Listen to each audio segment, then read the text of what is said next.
Okay అమ్మా. గత ప్రభుత్వం జగన్మోహన్ రెడ్డి పరిపాలన చూసారు, ఇప్పుడు కూటమి ప్రభుత్వం చూస్తున్నాం, ఎలా అనిపిస్తుందమ్మా మీకు? మాకు బాగా జరగలేదు సార్, బాగా జరగల.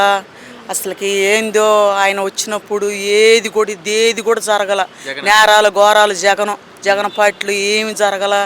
అసలుకి ఎన్నో ఘోరాలు నేరాలు నా కళ్ళతో నేనే డైరెక్ట్గా చూశాను.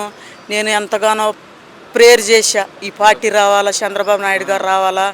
మరి ఎంతగానో నేను అసలుకి కన్నీరు కాసి ప్రేయర్ చేశాను. నా ప్రార్థన దేవుడు ఆలకిచ్చిండు. మేము 40 సంవత్సరాల నుంచి, ఇప్పటి నుంచి కూడా కదా, 40 సంవత్సరాల నుంచి ఈ పార్టీ అంటే ప్రాణం నా భర్తకి నాకు. అసలుకి తిరగటం కానీ మొన్న ఇప్పుడు వచ్చే ఎలక్షన్లో మూమెంట్లో కానీ మేము ర్యాలీ చేయటం బాగా కష్టపడ్డాం. సార్ కూడా గొట్టిపేట రవికుమార్ సార్ కూడా ఎంతగానో కష్టపడ్డారు మాది అద్దంకి. మరి ఉచితంగా బస్సులు పెడుతున్నారు కదా, ఉచితంగా బస్సులు ఆడవాళ్ళకి బస్సులు పెడుతున్నారు, దాని మీద నీ అభిప్రాయం ఏంటి? మంచి పని ఆగా, బస్సులు పెడితే మంచిదే ఆగా.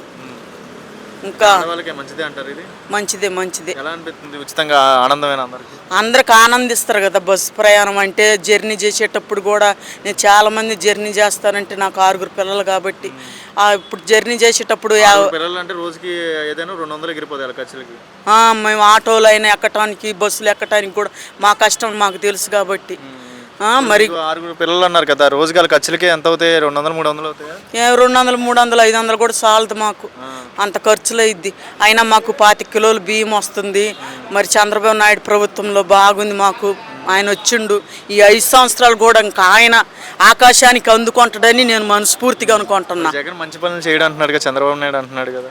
జగన్ మంచి పనులు చేయాల.